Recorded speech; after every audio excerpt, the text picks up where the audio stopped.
Hitler's rise to power is one of the most chilling chapters in modern history, a tale of opportunism, propaganda, economic despair, and political maneuvering that transformed a fringe extremist into the absolute ruler of Germany. Born on April 20, 1889, in the small Austrian town of Braunau am Inn, Hitler grew up in a turbulent household. His father, Alois, was a stern customs official with a volatile temper, while his mother, Clara, doted on him. Young Adolf showed artistic inclinations but clashed with his father over his career aspirations. After Alois's death in 1903, Hitler moved to Vienna in 1907, dreaming of becoming a painter. Twice rejected by the Academy of Fine Arts, he drifted into poverty, living in homeless shelters and men's hostels. It was here that his worldview began to crystallize.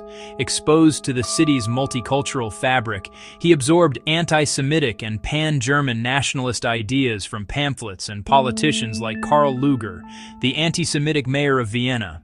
Hitler's early years were marked by failure and resentment. He eked out a living selling postcards he painted, harboring grudges against Jews, whom he blamed for his misfortunes and society's ills. When World War I erupted in 1914, Hitler eagerly volunteered for the German army, despite his Austrian citizenship. Serving as a dispatch runner on the Western Front, he was wounded twice, once by shrapnel in 1916 and again by mustard gas in 1918, which temporarily blinded him. The war profoundly shaped him. He viewed it as a heroic struggle, and Germany's defeat as a betrayal. The Treaty of Versailles in 1919, which imposed harsh reparations, territorial losses, and military restrictions on Germany, fueled his rage. He saw the new Weimar Republic as a stab in the back orchestrated by Jews, socialists, and communists, a myth that would become central to his ideology. Demobilized in 1919, Hitler remained in Munich, where he was employed by the Army's intelligence unit to spy on radical political groups. In September, he attended a meeting of the German Workers' Party, DAP, a small nationalist outfit founded by railway workers and infused with anti-Semitic rhetoric. Impressed by his oratory skills, the party's leaders invited him to join. Hitler quickly rose through the ranks, renaming the group the National Socialist German Workers' Party, NSDAP, or Nazis, in 1920. He designed the party's swastika banner and adopted the Heil salute. His speeches, delivered in beer halls, railed against the Versailles Treaty, Marxism, and Jewish influence. By 1921, he had ousted the original leaders and become the party's undisputed chairman, or Führer.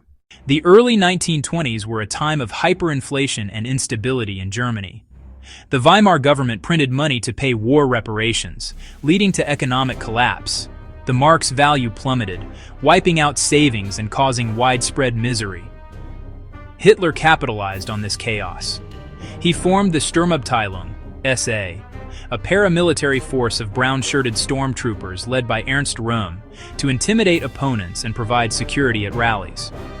Inspired by Mussolini's march on Rome in 1922, Hitler attempted his own coup, the Beer Hall Putsch, on November 8-9, 1923. Gathering supporters in a Munich beer hall, including war hero General Erich Ludendorff, he declared a national revolution and marched on the city center. The putsch failed miserably. Police opened fire, killing 16 Nazis, and Hitler was arrested after fleeing. Tried for treason in 1924, Hitler turned the courtroom into a propaganda platform. His eloquent defense won a lenient 5-year sentence in Landsberg prison. He served 9 months. There he dictated Mein Kampf to Rudolf Hess, outlining his anti-Semitic ideology, Aryan supremacy, and plans for Lebensraum. Initially it sold modestly, but later became a bestseller under Nazi rule. Released in December 1924, Hitler rebuilt the banned NSDAP and shifted from violent coups to legal, electoral strategy while the SA continued intimidation. The mid-1920s saw relative stability under the Weimar Republic, with economic recovery aided by American loans via the Dawes Plan. The Nazis struggled, polling just 2.6% in the 1928 Reichstag elections. Hitler, however, patiently organized. He established the Schutzstaffel, SS, an elite guard under Heinrich Himmler, initially subordinate to the SA but destined for greater power. He also cultivated alliances with industrialists and nationalists, disillusioned with democracy. The turning point came with the Wall Street crash of 1929, which triggered the Great Depression. Germany, heavily dependent on foreign loans, faced mass unemployment. By 1932, over 6 million were jobless, nearly a third of the workforce. Banks failed, farms foreclosed, and soup kitchens proliferated. The Weimar government, paralyzed by coalition infighting, resorted to rule by decree under President Paul von Hindenburg. Hitler exploited this despair masterfully. Nazi propaganda, orchestrated by Joseph Goebbels, promised jobs, national revival, and scapegoats for Germany's woes. Posters depicted Hitler as a messianic figure. Rallies were theatrical spectacles with torches, uniforms, and chants. The party appealed to diverse groups: farmers with promises of land reform, workers with anti-capitalist rhetoric, despite being funded by big business, and the middle class with anti-communist fears. In the July 1930 elections, the Nazis surged to 18.3% of the vote, becoming the second largest party. By July 1932, they captured 37.4%, the largest in the Reichstag, though short of a majority. Political deadlock ensued.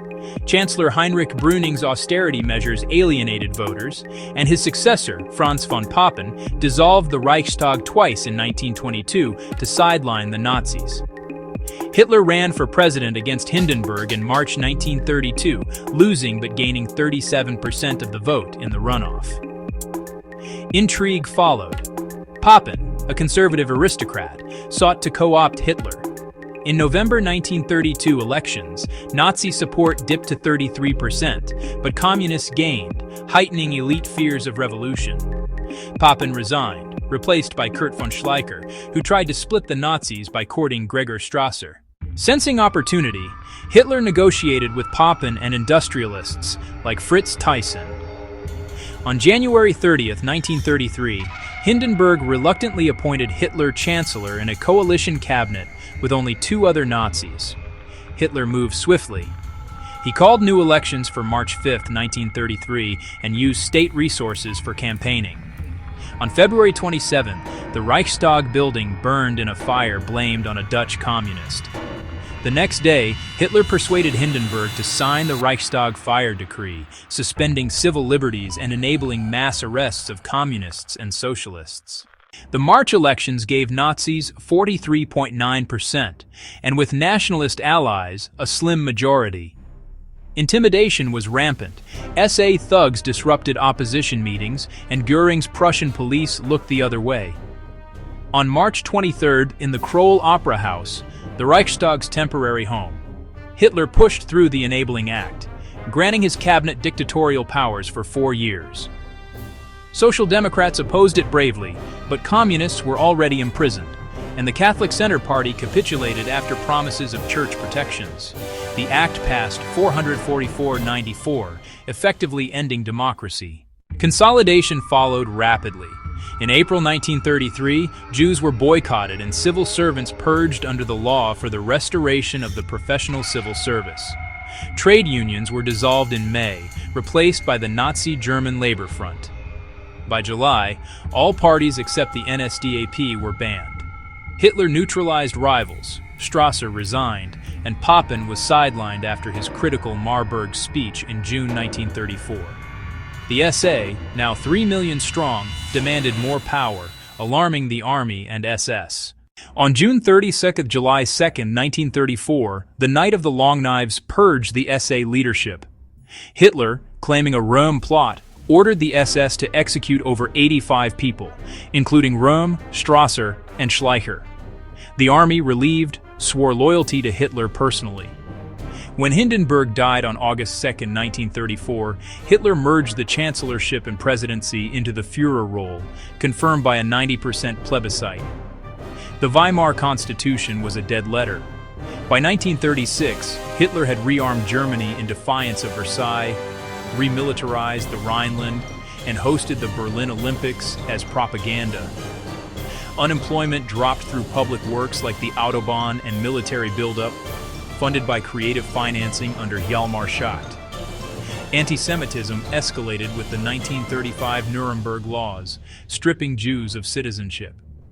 Hitler's regime blended terror, via the Gestapo and concentration camps, with popular policies like the Strength Through Joy program, offering cheap vacations. His rise was no accident, but a confluence of factors: economic crisis, weak democracy, masterful propaganda, and elite miscalculation.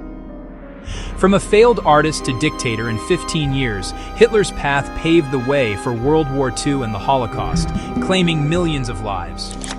It stands as a stark warning about the fragility of freedom and the allure of demagogues in times of turmoil.